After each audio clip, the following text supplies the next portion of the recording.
Hello guys! Welcome po uli dito sa inyong general reading.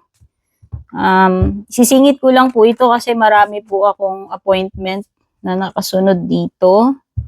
Habang naghihintay po ako sa mga iilang minutes, igagawa po muna ako ng reading para hindi sayang yung oras natin. Okay, check na muna natin. Check muna natin. Nagwawala yung mga baraha. Char. Hello nga pala, kamusta sa? Ako nga pala si Tin ng Purple Tin at Tin Arcana. Thank you so much for dropping by sa oras nyo para manood, sa patuloy na support and pagsubaybay bago man po kayo dito or matagal na. Thank you. So for some of you, maaaring maka-encounter kayo ng mga problems pagdating sa workplace. Specific sa mga katrabaho ninyo. Yes. Could be na may mga unsuccessful collaborations or teamwork or project dito. Yes, meron ditong hindi nakikipag-cooperate, hindi ginagawa yung part nila, yung duty nila kung sa trabaho yan. Yes, and nakikita ko na parang may some kind of rejection dito. Parang may mato-turn down eh. Proposal ba to? Is this an offer, a proposal? So, bahala na po kayo kung saan po nagre-relate yan. Whether sa trabaho nyo po yan, or sa love life po ninyo, general reading po ito, bahala na po kayo kung saan po nagre-resonate, no? Kung hindi naman po nagre-resonate, ibig sabihin lamang po nun ay maaaring hindi para sa'yo yung reading, my dear. Okay? So, meron lumilitaw ditong Pisces energy. Actually, parang etong path na tinatahak na itong moon card is walang kasiguraduhan. So, kung ano man itong path na tinatahak mo right now, it could be na merong mga unforeseen na mga pwedeng mangyari. If this is a relationship, ibig sabihin parang malabo. Malabo yung path na tinatahak ninyo. Unsure kung anong magiging kung saan papunta ito. Ano man tong bagay na to. Connection, relationship, or kung ano man itong path na tinatahak nyo right now. Meron kasing person ako nasa-sense dito na parang, alam mo yung walang kalatoy-latoy na energy, walang kagana-gana, walang kadating-dating sa kanya. Kaya kahit may nag-offer dito, parang may marireject eh. Yun yung sinasabi ko eh. Okay? One reason is, pwedeng iba kasi dito nasa healing phase pa rin kayo. Whether ikaw to yung person mo, still healing from a broken heart ng past or ex niya. So feeling ko lang, hindi pa to totally recovered, hindi pa siya totally naka-move on doon sa person, whether ikaw yan o siya yung tinutukoy dyan. Some of you are LDR.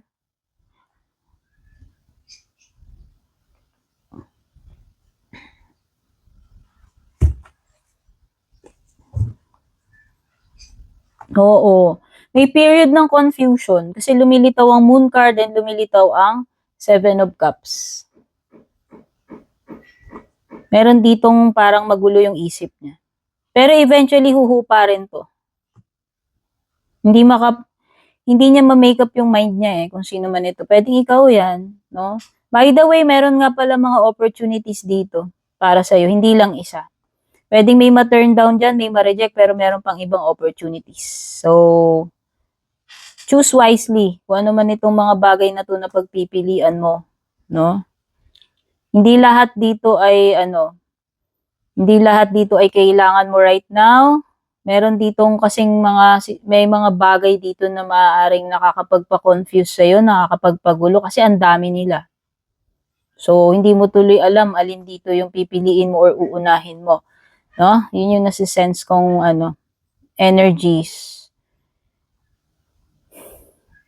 Merong pagbe-break free with the Eight of Swords. It could be, may plano rito.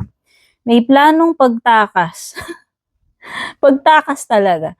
Kasi ito May planong kumawala. Ayun, may planong umalis, may planong kumawala. Basta nakikita ko ito ay pinaplano na. No? Nandun na siya sa plano eh. Oh, third party situationship or relationship. May planong pagkalas dito. Pinagpaplanuhan na yan kung sino man yan sa inyo.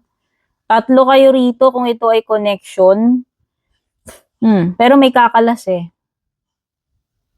Masyado kayong crowded. Tignan mo na lang yung mga cards mo. Ito, crowded, crowded, crowded, crowded. Ayun, 3. 3 is a crowd, diba? Sabi nila. Ayan. O, trees. You have plenty of trees. So, 3 is a crowd dito sa situation mo. Ano yan? Love triangle. Whatever. Meron talagang something unsuccessful, diba? Yung sinasabi ko with the 3 of Pentacles. So, i-clarify na lang natin to kasi short reading lang naman ito. Hindi talaga. Merong mga bagay dito talaga na hindi magiging successful.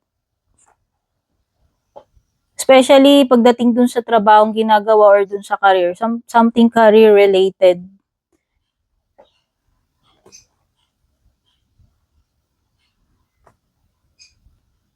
Kung project nga yun, di ba sabi ko nga parang hindi successful yung project.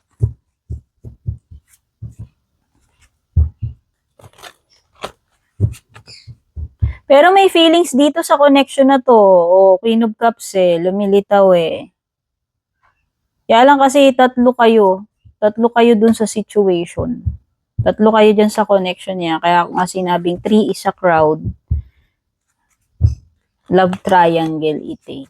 Meron ditong meron siyang feelings. Oo.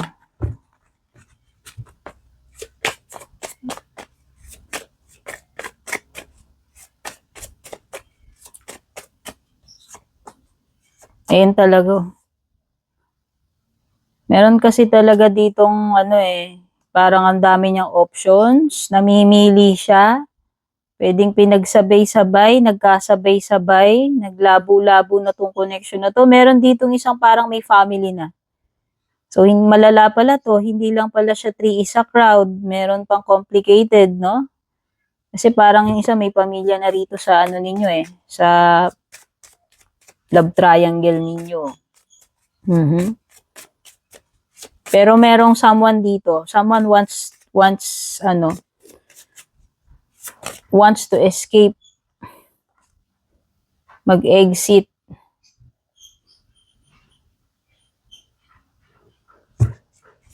Hindi magtatagal, okay? O, baka yung love triangle hindi magtatagal. Oo, kasi meron nang e-exit eh. Yan o, baliktad 10 of Pentacles. Wala, hindi to magtatagal. Lahat ng bagay na hindi mabuti, char. Natural, kung kabit-kabitan yan, bakit i-allow na magtagal yan, di ba? Yun lang ang feeling ko. Kasi meron dito masasagasaan na pamilya eh. Bad karma yun eh. Siguro naman hindi i-allow ng kabutihan na magwagi yun. Char.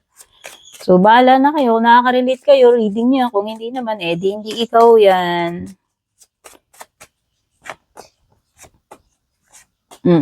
Titibagin to ng divine. Ayan ang tower.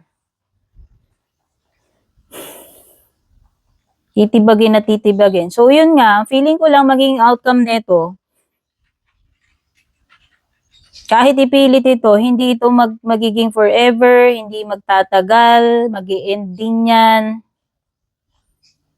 Meron talagang pag-alis, oh. Meron ditong pag-alis, pagta-travel na gustong-gusto na umalis pero hindi makagawang makaalis. So, yun yung parang energy right now, eh. Possible na may mas batang energy dito, kung meron man. Mas younger.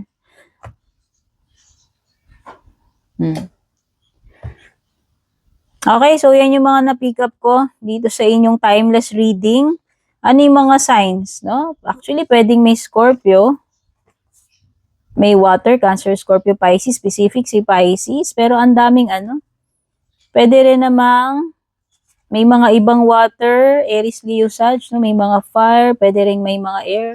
Actually, kompleto. Pwedeng may earth, fire, air, water, pero ang mga majors ay Sea, Scorpio, and Pisces. So, yun lang, babush. God bless.